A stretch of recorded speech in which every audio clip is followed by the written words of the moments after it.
Caleb stretched out in the comfort of his kitchen, savoring the rare pleasure of a quiet day off. He'd already planned it all in his head. A time to unwind, maybe fire up the grill, and enjoy a relaxing afternoon with his wife, Louise. She was out at her usual yoga class, a new habit she'd picked up recently and seemed to stick with. Caleb didn't mind it at all. If it helped her feel better, that was all that mattered to him. He had a good feeling about today, like it could be something special. He imagined them lounging in the backyard, cold drinks in hand, the mouth-watering smell of steaks sizzling on the grill, and their favorite music softly playing to set the mood. For once, he felt truly happy. A rare feeling, given his busy work schedule and the constant demands of everyday life. As he thought about what sides to make to go with the barbecue, Caleb saw a car pulling up outside. Perfect timing, he thought, already picturing Louise walking in with a smile, ready to enjoy the afternoon he'd imagined. But then his stomach dropped when she got out of the car. She wasn't alone. A young guy, probably in his mid-20s, got out of the passenger seat and followed her toward the door. Caleb's easygoing mood flickered, but he quickly dismissed the nagging feeling, assuming Louise had just given a yoga classmate a ride home. When she walked through the door, their eyes met, and for a split second, Louise hesitated before greeting him warmly. Still, there was something off in her tone. She gestured toward the young man and introduced him with a smile. "This is William," she said, the corners of her lips curving slightly. "We met in yoga. He's my partner."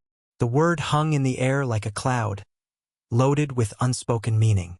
Caleb stood, extending his hand to William, but the guy's cocky, too casual attitude immediately rubbed him the wrong way. Just as Caleb opened his mouth to ask what was going on, Louise gestured for them to sit down. "I think we need to talk," Louise said, her voice calm, almost too calm, as though she were discussing something as casual as the weather. Caleb's unease deepened as she explained that William wasn't just a yoga buddy. According to Louise, they shared a spiritual bond, one that apparently required a physical element to fully explore. Each carefully chosen word sent Caleb's head spinning. He couldn't take it anymore and interrupted her. "Louise," he said, his voice tight, "stop dancing around it. Just say it. What the hell are you really trying to tell me?" She met his gaze with unnerving composure. "William is my lover, Caleb, but it's not what you think. It's not serious. He's someone I connect with, someone I enjoy being with." She said this with such a casual air, it almost felt as if she expected him to accept it right then and there. Reaching out, she placed her hand over his, her touch oddly reassuring. "You're my number one?" she added, a faint, almost condescending smile creeping onto her lips. "But this is just part of who I am now. You need to accept it." The words hit Caleb like a punch to the gut. He sat there, frozen, a whirlwind of shock, anger, and disbelief tearing through him. But somehow he managed to stay outwardly calm, his years of keeping emotions in check kicking in. "So, you're telling me William is your lover," he said, his voice steady but sharp. "And this is all for spiritual growth?" Louise nodded, her expression serene. "Yes, exactly. This is part of a journey I'm on. A deeper connection. Something beyond just the physical. William helps me grow spiritually through tantric practice. It's transformative." Her voice was so casual, like she was explaining some kind of self-help method.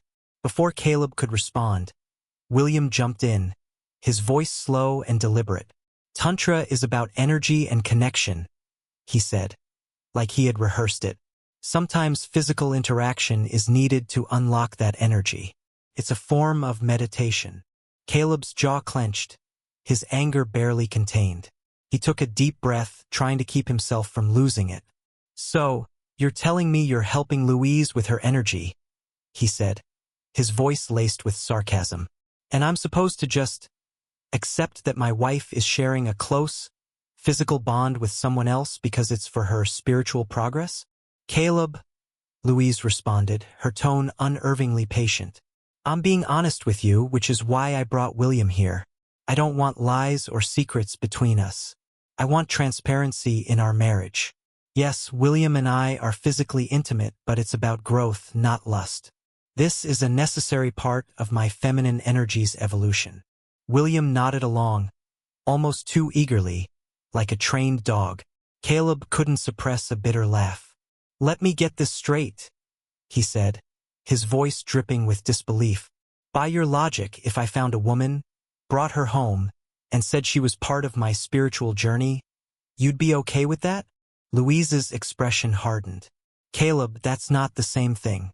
If you brought someone home, it would just be about physical desire or revenge, not spiritual growth. What William and I share is meaningful, not trivial. Caleb snorted, shaking his head in disbelief. So what now? Is William staying the night here, in our bed, as part of this growth thing? You're twisting everything I'm saying. Louise shot back, her voice tinged with impatience. If I wanted to cheat on you, I'd have done it in secret. I'm telling you the truth because I respect our marriage. Caleb drew in a slow, deliberate breath, his face betraying nothing. Fine, he said, his tone deliberately neutral. So tell me, how long has this so-called spiritual practice been going on? Louise didn't hesitate. We just started, which is why I'm telling you now. She looked at him with an air of expectation, like she thought she was about to be applauded for her honesty. Now everything's out in the open between us, she said almost smugly. Caleb's lips twisted into a cold, bitter smirk. So, let me get this straight, he said, his voice dripping with sarcasm. I'm supposed to just accept sharing my wife with another man because it's spiritual? He shook his head, disbelief flashing in his eyes. Louise, do you even hear how insane that sounds? Caleb, please, she cooed, her voice shifting to what she no doubt believed was a comforting tone. You're my favorite husband, my number one. I'm just asking you to accept this new practice. It's only once a week. The casual way she said it made his stomach churn. A wave of nausea rose in his throat, but he kept his composure, barely holding it together. Caleb forced a stiff smile and nodded curtly. I need a moment, he said, his voice tight. I'll be right back. He made a quick exit, retreating to the bathroom like it was the only place he could escape.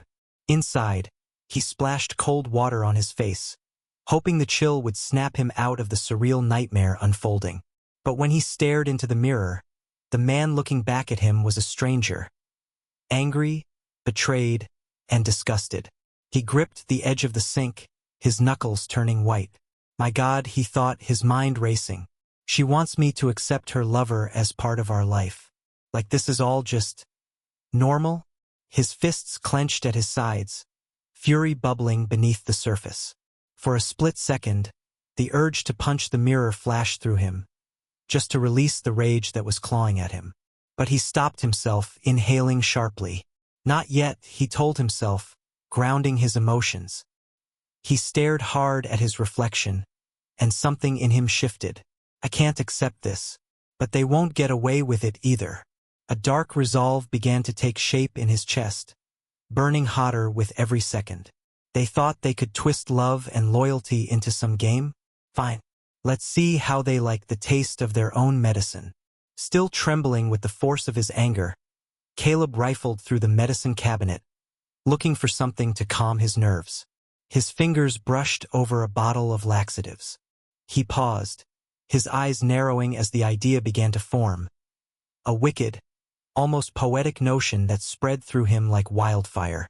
A low chuckle escaped him as he imagined what was coming next. Instant karma. The thought echoed in his mind like a mantra, his satisfaction growing as he pictured Louise and William, smug and completely unaware of the disaster about to hit them. He slipped the bottle into his pocket, straightened up, and forced a calm, neutral expression onto his face. With a deep breath, he left the bathroom, ready to put his plan into motion. When he returned to the kitchen, he masked his emotions behind a warm, understanding smile. Louise, he began, his voice steady. This is a lot to process, but, I've always wanted you to be happy. If this path is what fulfills you, I'll do my best to support you. Louise's face softened, her relief almost palpable as the tension left her shoulders. "Thank you, Caleb. I knew you'd understand," she said, her voice filled with gratitude. Even William seemed to relax, a small, satisfied smile tugging at the corners of his mouth. Perfect, Caleb thought, hiding the satisfaction that threatened to creep onto his own face. "Why don't we sit down, have some coffee and talk this through?" he suggested, moving to the cupboard, keeping his tone light. "That sounds great," Louise agreed, her eagerness almost too obvious. William nodded along, adding, "Yeah, sure, sounds good." Caleb moved to the counter, trying to look occupied with the coffee as his mind raced. He needed to find a way to get them out of the room, just long enough to put his plan into action. As he prepared the cups, an idea hit him. Turning back toward the table, he feigned clumsiness, tilting one mug so that hot coffee spilled right across William's lap. "Oh no!" Caleb exclaimed, his voice laced with exaggerated horror. "I'm so sorry. I didn't mean to. It's just, this whole situation's got me a bit frazzled, you know? Meeting my wife's spiritual partner, and all." He flashed a sheepish grin. William leaped up, frantically trying to brush the coffee off his pants. "It's fine," he muttered, but his tone gave away his irritation and discomfort. "I really feel awful," Caleb continued, his voice full of false sympathy.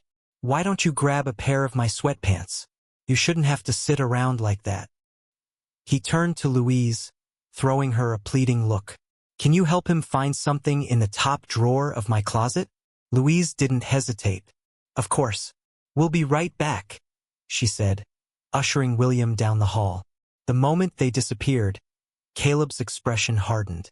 He moved quickly, pouring fresh cups for both of them, then pulling the bottle of laxatives from his pocket. With precise movements, he added a generous dose to each mug, stirring them carefully. When he was done, he placed the mugs back on the table, resuming his seat with a careful mask of calm. When Louise and William returned, Caleb greeted them with a relaxed smile, as though nothing was amiss. They took their seats and began sipping the coffee, completely unaware of the hidden ingredient. Caleb gave a small, apologetic grin. "I'm really sorry about earlier, William. Just nerves, I guess." William waved it off, trying to sound understanding. "It's no big deal." As the conversation drifted into casual small talk, Caleb leaned back in his chair, stealing glances at the clock. Just wait, he thought, a dark satisfaction building in the pit of his stomach. The real fun's about to start. Feigning innocence, he suggested, "You know, I was planning to barbecue today. Since we're all here, why don't we make it a fresh start? Get some good food, and enjoy it together." Louise's face lit up, and she reached for Caleb's hand with a smile. "That's a great idea. Exactly what we need." William hesitated, rubbing his stomach. I don't really eat meat. I try to stick to a plant-based diet." Caleb smiled smoothly. "No problem. We'll grab some vegetarian options for you. It'll be perfect." Louise beamed at his thoughtfulness. "Thank you, Caleb. That's so kind of you." Deep inside, Caleb fought the urge to smirk. Let the games begin. As they prepared to leave for the store, he sipped his own coffee, glancing at the clock, feeling the tension building. It wouldn't be long now. Soon, he thought, a dark thrill creeping up his spine. Very soon it would all unfold. Rising from the table, he plastered on a pleasant smile. "I'll go get the car out of the garage while you two finish your coffee," he said casually, heading for the door. Once outside, he paused for a moment, savoring the quiet triumph of his plan moving into place. Then, after a beat, he returned inside, adopting a concerned expression. "Louise," he called out, holding out his hand with a slight grimace. "Looks like I've got a flat tire. Can I take your keys instead? We'll use your car, and I'll drive." Without hesitation, Louise tossed him the keys. "Of course," she said, barely sparing it a second thought. Caleb pocketed the keys with smug satisfaction. "No way I'm putting my car at risk," he thought. "And if this goes the way I expect, they'll be the ones needing a quick escape." Once everyone was settled in Louise's car, William and Louise in the back seat, Caleb at the wheel. He drove leisurely toward the supermarket, keeping the conversation light to avoid any tension. As he silently counted the minutes, a slight smirk tugged at the corner of his lips. 7 minutes in, he noticed Louise squirming in her seat. William, too, was fidgeting beside her. Caleb felt a flicker of satisfaction. "Caleb," Louise said suddenly, her voice tight with urgency. "Can you speed up? We need to get there sooner rather than later." William added, shifting uncomfortably. "Yeah, man. A little faster would be good." Caleb nodded slowly, stalling just a bit longer as they grew visibly impatient. Another block passed before Louise snapped, her tone sharp. "Caleb, for God's sake, step on the gas." An idea struck him then. A wicked twist to his plan that he hadn't expected but now couldn't resist. Pressing down on the gas for a moment, he quickly let off, glancing at the dashboard with feigned concern. "Something's not right," he muttered, peering into the rearview mirror. Louise leaned forward, exasperated. "Forget the engine, Caleb. Just drive. We need to get there now." Feigning frustration, he pulled the car over to the side of the road. "Hold on," he said, popping the hood and stepping out. "Let me check it out." Once outside, he secretly hit the lock button on the fob, trapping them inside. After a few moments of fake tinkering, he looked up, adopting a puzzled expression. Louise was already banging on the window, her voice rising. "Caleb, unlock the doors. Now!" He held up the fob, pressing the button repeatedly without unlocking anything. "Weird," he said, his voice dripping with faux confusion. "It's not working. Just hold on a second." "Why did you even lock it in the first place?" Louise shouted, her voice laced with panic. Caleb pretended to fumble with the keys before deliberately dropping them near the storm drain. Bending over, he peered inside, shaking his head in mock horror. "No!" he called back, his voice full of dread. "They slipped right into the drain." Louise's eyes widened in realization, her discomfort escalating into full-blown panic. William doubled over, clutching his stomach, beads of sweat forming on his pale face. "Oh no!" he groaned. Louise's concern quickly shifted to her own cramping stomach. "What's wrong?"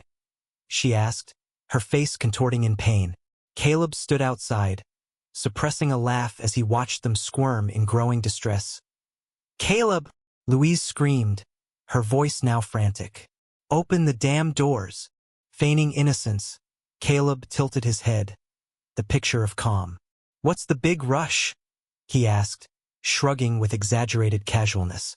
"We could always just call roadside assistance, you know. Get someone out here to fix things."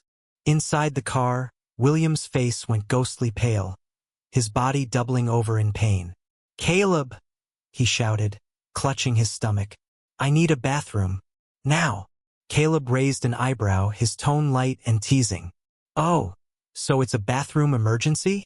He paused, as if considering the situation. "Why didn't you say so? Let me just find something to break the glass with." He began scanning the ground, taking his time, every second making the moment sweeter. "Caleb!" Louise's panic was mounting as she pounded on the window. "We need out now." "Sure thing," Caleb replied cheerfully, giving her a thumbs up. "Just give me a second." Although, I read somewhere that calling 911 for non-emergencies could get you a hefty fine. We wouldn't want that, would we? Inside the car, all hell broke loose. Louise, now frantic, looked around until her eyes landed on the windshield. "William, just kick it out. We'll replace it later." William grimaced, his pain worsening, as he braced his feet against the glass. With all the strength he could muster, he shoved. But instead of the windshield shattering, there was a loud, unmistakable noise. A far more mortifying sound followed by an even more humiliating stain spreading across his borrowed sweatpants. Outside, Caleb struggled to contain himself, his face reddening from the effort of holding back laughter. Louise gasped in horror, her expression a mix of disbelief and utter embarrassment. "William, no." William's head hung in shame as his hands desperately tried to cover the evidence of his predicament. But before Louise could fully process the disaster unfolding beside her, she doubled over, clutching her stomach. Another wave of cramps hit her, and she gasped, her own situation spiraling out of control. "No, no, no," she muttered, writhing helplessly in her seat, her face twisted in agony. Unable to keep it in any longer, Caleb burst into laughter. He leaned against the car, tears streaming down his face as he gasped between fits of laughter. "Wow, you two have really connected on a deeper level," he managed to choke out. Inside the car, Louise and William shot him glares of pure rage and mortification. Their faces were a mix of fury and sheer humiliation, but neither of them was in any position to argue. Meanwhile, Caleb doubled over, watching them trapped in their karmic nightmare, barely able to control his mirth. As another wave of cramps racked their bodies, both of them clutched their stomachs, groaning in pain. Caleb couldn't resist.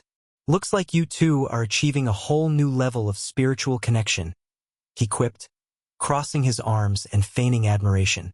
"Though, I'm guessing the path to enlightenment isn't supposed to smell quite so pungent." Inside the car, Louise and William were in full-blown panic. Liquid seeped beneath them, spreading across the seat and creating an unspeakable mess. The stench was suffocating, filling the car as they pounded on the windows, desperate to escape. "Caleb, for the love of everything holy, do something," Louise shrieked, her voice rising in panic. Caleb sighed theatrically, as if considering the situation. "Well, I suppose I could give you a bit of relief," he said, walking to the driver's side window. After some effort, and more from their side than his, they managed to crack the window open by a mere inch. The moment the seal broke, a thick, nauseating cloud of foul-smelling air surged out, hitting Caleb square in the face. He jumped back, gagging, and waved his hand in front of his nose. "Whoa, did I just open a portal to the underworld?" he exclaimed. "I knew you two were on a spiritual journey, but I didn't think it involved summoning sulfuric fumes from the abyss." Inside the car, Louise and William could only groan in response, their faces drained of dignity. The small gap in the window did little to provide ventilation, leaving them stewing in their miserable, humid predicament. Caleb took a few steps back, stifling another laugh as he watched the chaos unfold. Realizing they were too far gone to climb out on their own, Caleb pulled out his phone and dialed emergency services. "Hi, yes, I've got a bit of an emergency," he said, his voice dripping with faux concern. Glancing at the car, he added, "There are a couple of people locked inside a vehicle, and, well, they're having a rather unfortunate gastrointestinal episode." When he hung up, Louise leaned forward as much as she could, glaring daggers at him through the barely opened window. "You did this, Caleb. I know you did." Raising his eyebrows in mock surprise, Caleb replied, "Now, Louise, that's quite the accusation. I thought yogic enlightenment was all about accepting your karma, not blaming others for it." He shrugged, a smirk spreading across his face. "Looks to me like the universe is just sending a message. A little payback for bad behavior." William, utterly defeated, whispered with a barely audible voice, "Please, Caleb." Caleb gave him a pitying look. "You know, Stan," he began, his tone full of mock sympathy, "it's going to be tough to build spiritual connections with people who can't even hold it together." He chuckled, pinching his nose. "This is going to leave a lasting impression on a lot more than just those seats." Inside the car, Louise and William had completely broken down.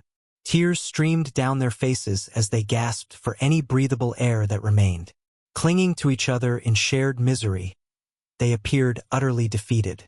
Outside, Caleb tried to maintain a straight face as the wail of sirens grew louder, flashing lights approaching. Within moments, the scene was swarming with first responders, police officers, paramedics, and even a few firefighters.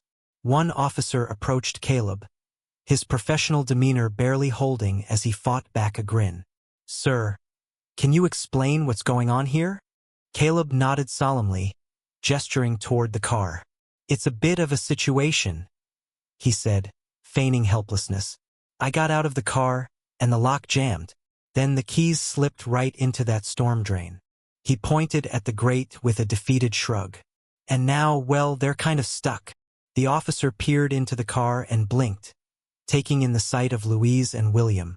Both were writhing in discomfort, their tear-streaked faces pressed against the windows.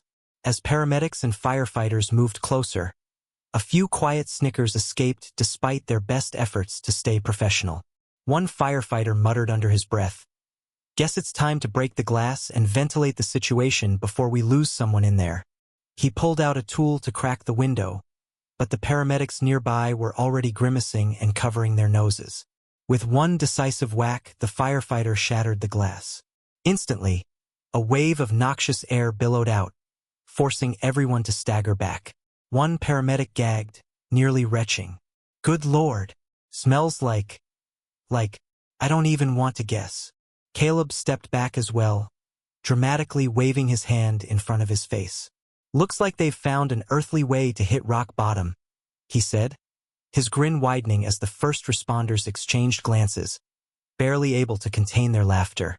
Carefully, the firefighters and paramedics worked to lift Louise and William out of the car, one by one.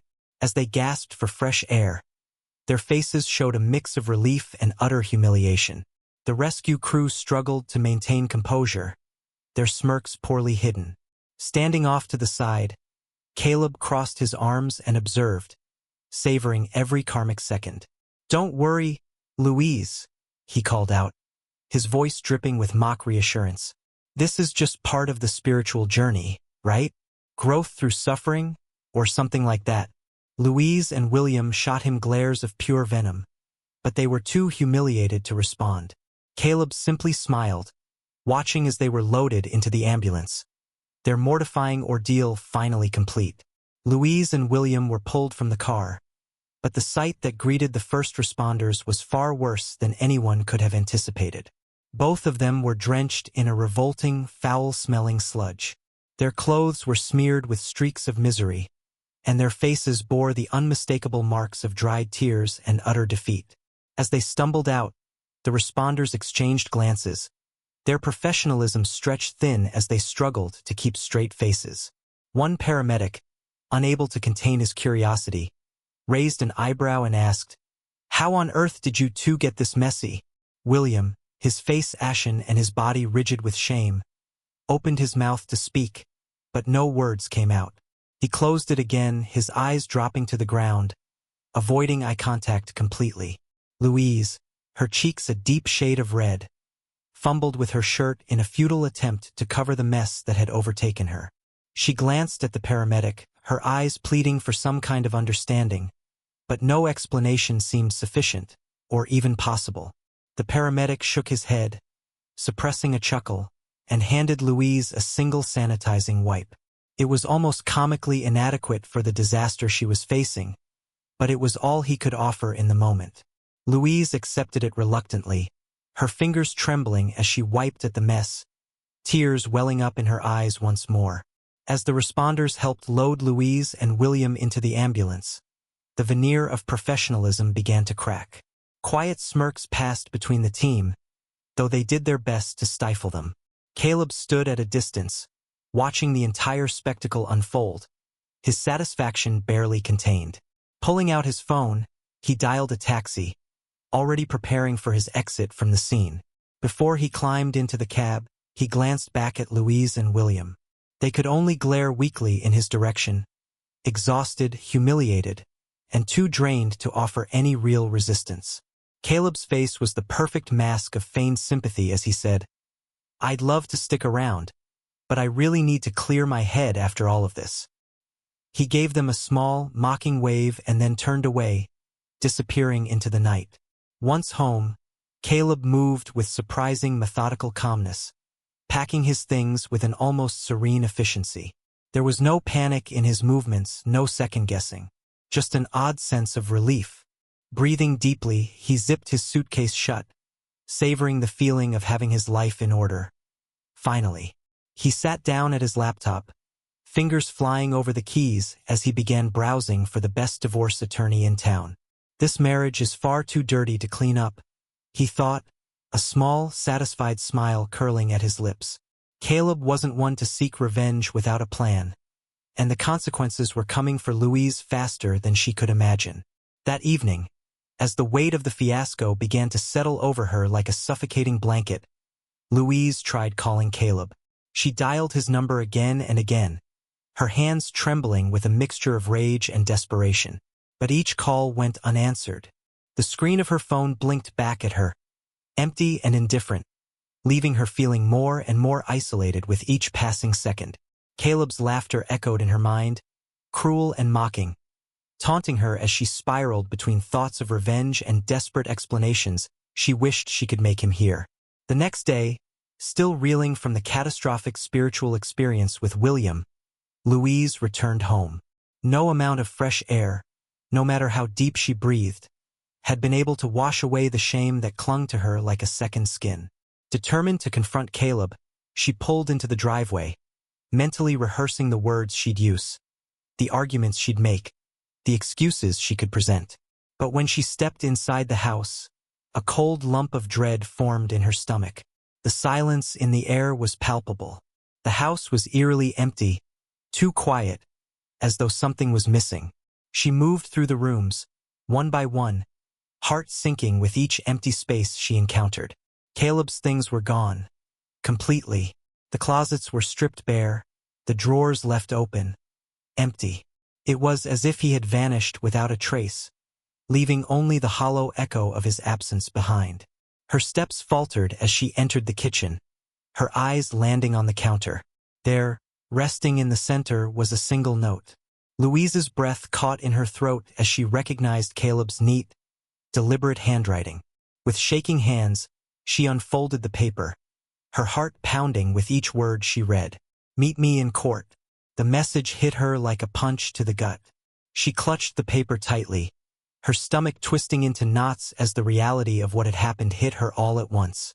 A chill ran through her, the cold, hard truth settling in like a weight she couldn't escape. Caleb had planned this. Every move had been calculated. His revenge had been meticulous, unfolding with painful precision, and now it was clear. He had anticipated everything, every move she'd make. He had been one step ahead from the start. A few days later, her worst fears were confirmed. A thick packet arrived in the mail, its weight like a stone in her chest. Inside, neatly stacked, were divorce papers, meticulously prepared, signed, and sealed by one of the toughest divorce attorneys in town. Caleb hadn't wasted any time. He had moved swiftly, leaving her no room to respond, no time to prepare, and no chance to fight back.